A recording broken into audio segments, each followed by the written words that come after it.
Hello everyone, मैं doctor Vishal Kumar Gupta, assistant professor ABC college of education से BCC 11 health and physical education के important previous year questions को लेकर आए हैं।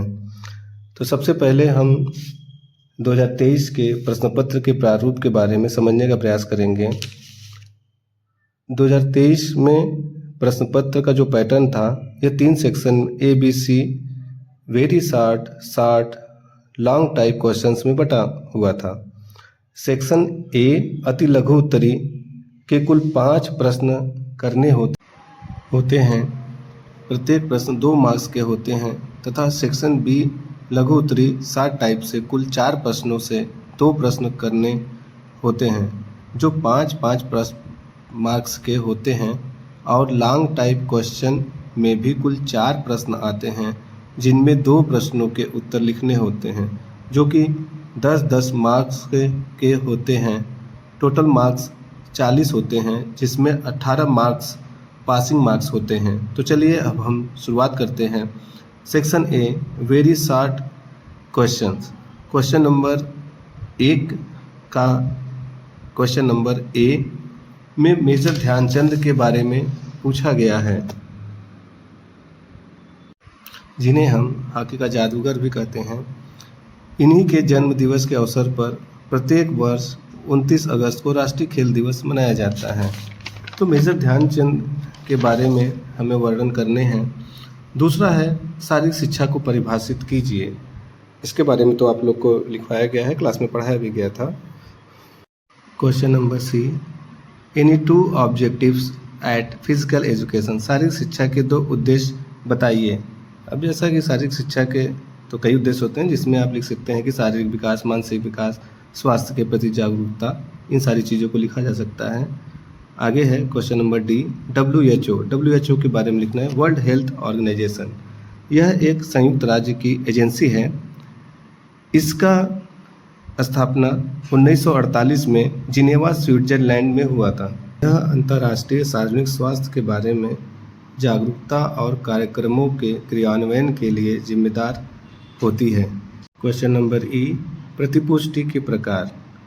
प्रतिपुष्टि फीडबैक के बारे में पूछा जा रहा है, तो जैसे सकारात्मक, नकारात्मक फीडबैक दिया जाता है, इसके बारे में लिखना है। सेक्शन बी निम्नलिखित में से किन्हीं 2 प्रश्नों के उत्तर दीजिए। 4 में से 2 प्रश्न करने हैं, जैसा कि पहले बताया गया था। अब इसमें क्वेश्चन नंबर जो 2 है, उसके बारे में पूछ रहा है कि इम्पोर्टेंस ऑफ फिजिकल एजुकेशन, शारीरिक शिक्षा का महत्व बताएं। नेक्स्ट क्वेश्चन है 3 डिफाइन स्पोर्ट साइकोलॉजी, खेल मनोविज्ञान को परिभाषित कीजिए। देखिए, इसमें हम खेल को मनोविज्ञान से जोड़ दिया गया है। तो खेल मनोविज्ञान स्पोर्ट साइकोलॉजी मनोविज्ञान की ही एक शाखा होती है, जो यह अध्ययन करती है कि मानसिक और भावनात्मक कारक खेल प्रदर्शन को कैसे प्रभावित करती है। अब इसमें एथलीटों के खेल प्रदर्शन में सुधार करने में मदद मिलती है। तो इन्हीं सब चीज़ों के बारे में इसमें वर्णन करना है। अब नेक्स्ट क्वेश्चन जैसे पूछा है कि व्हाट इज मोटिवेशन, अभिप्रेरणा क्या है। तो अभिप्रेरणा, मोटिवेशन एक आंतरिक मनोवैज्ञानिक प्रक्रिया होती है, जो किसी व्यक्ति को उसके लक्ष्य को प्राप्त करने, कार्य करने हेतु ऊर्जावान, सक्रिय और निर्देशित करती है।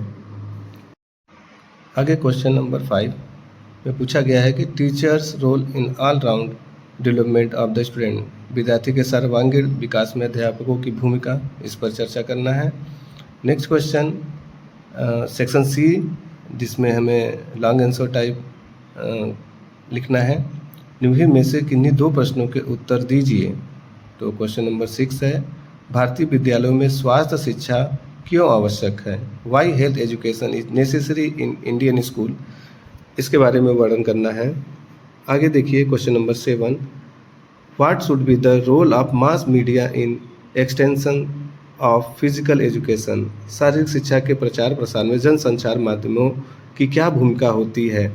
अब देखिए, शारीरिक शिक्षा में जनसंचार माध्यमों की भूमिका जैसे जागरूकता फैलाने, फिटनेस को जन आंदोलन बनाने, खेलों के नियमों को सिखाने और आधुनिक तकनीकों जैसे डिजिटल ऐप्स और सोशल मीडिया के जरिए शारीरिक शिक्षा को घर घर पहुंचाने में अत्यधिक महत्वपूर्ण होती हैं।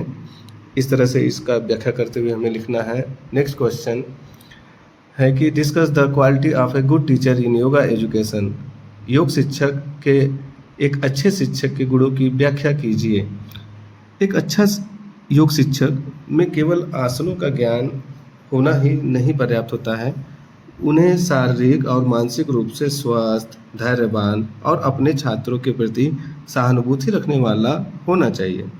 उत्कृष्ट संचार कौशल होना चाहिए उनके अंदर, योग का व्यवहारिक ज्ञान भी होना चाहिए, नियमित अभ्यास वो करते रहें, सकारात्मक ऊर्जा से भरपूर और उनमें विनम्रता होनी चाहिए। तो इन सब जो अच्छी आदतें हैं एक योग शिक्षक के अंदर ये सारी चीज़ें होनी चाहिए।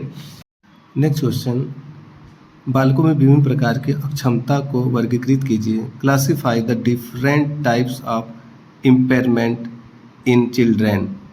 अब देखिए अक्षमता क्या होता है कि बालकों में अक्षमता विभिन्न प्रकार की हो सकती है, जैसे शारीरिक हो सकती है, मानसिक हो सकती है, संवेदी हो सकती है, तंत्रिका संबंधी हो सकती है, विकासात्मक विकार भी हो सकते हैं। अब इसमें जैसे हम कुछ के बारे में जानेंगे, जैसे डिसलेक्सिया यह पठन विकार से संबंधित होती है, डिस्ग्राफिया यह लेखन से जुड़ी समस्या होती है, डिसकैलकुलिया यह गणितीय अक्षमता होती है, सेरेब्रल पॉल्सी यह मस्तिष्क के उस हिस्से को प्रभावित करती है जो मांसपेशियों को नियंत्रित करता है, दृष्टिबाधिता, ऑटिज्म स्पेक्ट्रम डिसऑर्डर इत्यादि अक्षमताएं होती हैं। तो इन अक्षमताओं के बारे में हमें विस्तार पूर्वक वर्णन करने हैं।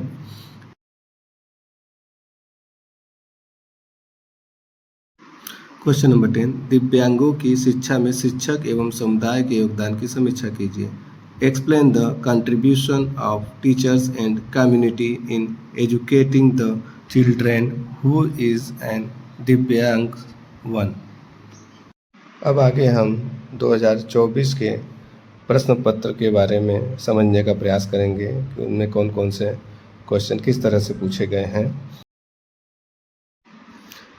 क्वेश्चन ए, बैलेंस डाइट। संतुलित आहार, जैसा कि आप जानते हैं कि हर तरह के उसमें प्रोटीन, मिनरल्स, विटामिन्स ये सारी चीज़ें शामिल होनी चाहिए। हमें ऐसा संतुलित आहार खाना चाहिए, उसके बारे में उसमें लिखना है।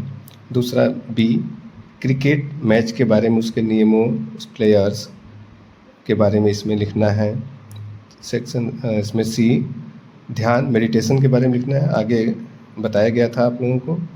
इंडोर गेम्स, अंतः कक्ष खेल, ऐसा खेल जो चार दीवारी के अंदर घर के अंदर खेला जाता है उसे हम इंडोर गेम्स कहते हैं, जैसे चेस हुआ, लूडो हुआ, कार्ड्स हुए, ये सारी चीज़ों के बारे में है। प्लांटेशन, पौधारोपण के बारे में लिखना है कि हमें पौधों का रोपण कैसे करना है, किस तरह से करना है, इन सब चीज़ों के बारे में इसमें लिखना है। सेक्शन बी से अब देखते हैं क्वेश्चन नंबर 2, शारीरिक स्वास्थ्य को सुनिश्चित करने वाली गतिविधियों का वर्णन कीजिए। इसमें हमें व्यायाम, खेल, योगा, इन सब सारी चीज़ों के बारे में वर्णन करना है। मानसिक स्वास्थ्य पर सकारात्मक सोच के प्रभाव की चर्चा कीजिए। मानसिक स्वास्थ्य और सकारात्मक सोच पर कैसे प्रभाव, कौन कौन सी चीज़ें डालती हैं, उसके बारे में वर्णन करना है। अंतःकक्षीय एवं मैदानी खेल के अंतर स्पष्ट कीजिए। अंतःकक्षीय मतलब घर के चार दीवारी के अंदर जो खेल खेले जाते हैं और मैदान के बाहर जो खेल खेले जाते हैं उनसे क्या हमें लाभ होते हैं, क्या हानियाँ होती हैं और उनमें क्या अंतर होते हैं, उनको हमें इसमें लिखना है। What is the importance of yoga in our daily life, हमारे दैनिक जीवन में योग का क्या महत्व होता है, इसके बारे में लिखना है। Next long answer type question, जैसे भारतीय संदर्भ में स्वास्थ्य शिक्षा के उद्देश्यों का वर्णन कीजिए। क्वेश्चन 7, योग के महत्वपूर्ण घटकों की चर्चा कीजिए एवं किसी एक योगासन के चरणों एवं फायदों का विस्तृत वर्णन कीजिए। योग के कौन कौन से महत्वपूर्ण घटक होते हैं उनके बारे में हमें लिखना है। योग के घटक आप लोग को पढ़ाया गया था, जैसे उसमें यम, नियम, आसन, प्रत्याहार, ये सारी चीज़ों के बारे में हमें लिखना है और योग के जो फायदे होते हैं उनके बारे में विस्तार पूर्वक वर्णन करने हैं। मानव स्वास्थ्य पर पर्यावरण का क्या प्रभाव है, मानव स्वास्थ्य पर पौधारोपण की भूमिका की चर्चा कीजिए। देखिए पर्यावरण से ये क्वेश्चन आया है। और नेक्स्ट क्वेश्चन है 9, बाह्य खेल फुटबॉल का विस्तृत वर्णन कीजिए। Discuss the physical preparation for javelin भाला फेंक के लिए की जाने वाली शारीरिक तैयारियों की चर्चा कीजिए। इसके बारे में आप लोगों को वर्णन करने हैं। अब हम बात करते हैं 2025 के प्रश्न पत्र के बारे में। निम्नलिखित में से सभी के बारे में लिखिए। इसमें क्वेश्चन नंबर 1 के अंतर्गत ए कबड्डी के बारे में लिखना है कि इसमें कितने प्लेयर होते हैं और कैसे इनके खेल के नियम होते हैं, इसके बारे में लिखना है। दूसरा है बी स्वास्थ्य के बारे में लिखना है कि स्वास्थ्य क्या होता है, इसके बारे में आगे के लेक्चर्स में बताए गए थे। तीसरा सी कॉन्सेप्ट ऑफ यौगिक डाइट, यौगिक आहार का संप्रत्यय क्या होता है, इसके बारे में आप लोगों को लिखना है। तो यौगिक आहार सनातन धर्म, योग और आयुर्वेद की प्राचीन जीवन शैली व दर्शन पर आधारित है। सात्विक भोजन करना जैसे ताजे फल, हरी सब्जियां, अंकुरित अनाज, मेवे, बीज, शहद, दूध, इन सब खाद्य पदार्थों का प्रयोग करते हैं, तो इसे हम यौगिक आहार कहते हैं। क्वेश्चन डी प्रार्थना के महत्व के बारे में लिखना है। आप जानते हैं कि प्रार्थना करने से हमारी जो मन की चित्तवृत्तियाँ होती हैं वो शांत होती हैं और हमारा मन अच्छे कार्यों में लगता है, शांति मिलती है।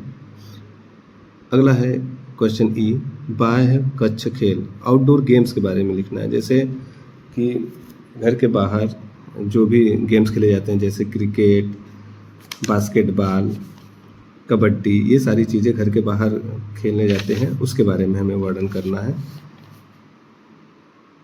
सेक्शन बी निम्नलिखित में से किन्हीं 2 प्रश्नों के उत्तर दीजिए। क्वेश्चन नंबर 2 अपने जीवन में व्यक्तिगत स्वच्छता कैसे कायम किया जा सकता है, how to maintain personal hygiene in our life. तीसरा क्वेश्चन है what do you understand by the importance of physical education, शारीरिक शिक्षा के महत्व से आप क्या समझते हैं। इस पर तो आप लिख ही लेंगे, आसान क्वेश्चन है। What do you mean by yoga, what is its importance in humans life, योग से आप क्या समझते हैं, मानव जीवन में इसका क्या महत्व है। पिछले हमारे वीडियो में इसके बारे में हमने चर्चा किया है। क्वेश्चन नंबर 5 कुपोषण क्या है, कुपोषण के कारणों को लिखिए। अब देखिए कुपोषण मेल न्यूट्रिशन वह स्थिति है जो शरीर को पर्याप्त संतुलित पोषक तत्व जैसे विटामिन, खनिज, प्रोटीन और कार्बोहाइड्रेट न मिलने या उसका सही अवशोषण न होने के कारण होता है। तो कुपोषण के बारे में हम लिखेंगे और इसके कौन कौन से कारण होते हैं उसके बारे में हम उसमें विस्तार पूर्वक लिखेंगे। अगला क्वेश्चन शारीरिक शिक्षा का समाजीकरण की प्रक्रिया पर क्या प्रभाव पड़ता है। अब जैसा कि आप जानते हैं शारीरिक शिक्षा से समाज जागरूक होता है और एक जागरूक समाज ही एक स्वस्थ पर्यावरण का निर्माण कर सकता है और देश को एक प्रगति के पथ पर ले जा सकता है। तो इसके प्रभाव के बारे में हमें लिखना है। शारीरिक तंदुरुस्ती से आप क्या समझते हैं, शारीरिक तंदुरुस्ती के सिद्धांतों के बारे में विस्तार से लिखिए। नेक्स्ट क्वेश्चन है प्राणायाम से आप क्या समझते हैं और इसके क्या उद्देश्य होने चाहिए। What do you understand bye pranayama and what should B it's objectives. अब देखिए प्राणायाम जो होता है ये योग का ही एक प्रमुख अंग होता है जो श्वास प्रश्वास को नियंत्रित करने की कला है। संस्कृत में प्राण का अर्थ जीवन शक्ति और आयाम का अर्थ नियंत्रण या विस्तार करना होता है। अब देखिए कुछ प्राणायाम जैसे कि अनुलोम विलोम, कपालभाति, भ्रामरी, भस्त्रिका, इन सब को करने से हमारी जो मानसिक शक्ति है, शारीरिक शक्ति है, वो एकाग्रचित होती है और हम तनाव मुक्त होकर एक अच्छा जीवन जी सकते हैं। अब अगला क्वेश्चन है शिक्षक प्रशिक्षण संस्थान में शारीरिक शिक्षा पढ़ाने के महत्वपूर्ण लक्ष्यों एवं उद्देश्यों को समझाइए।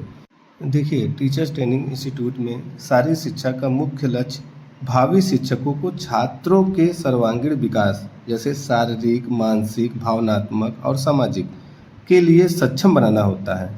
उन्हें स्वस्थ जीवन शैली के प्रति जागरूक करने और राष्ट्रीय शिक्षा नीति के अनुरूप एक समावेशी वातावरण तैयार करने में मदद करता है। तो इस तरह से हम इसकी विस्तृत व्याख्या करेंगे। थैंक यू, धन्यवाद।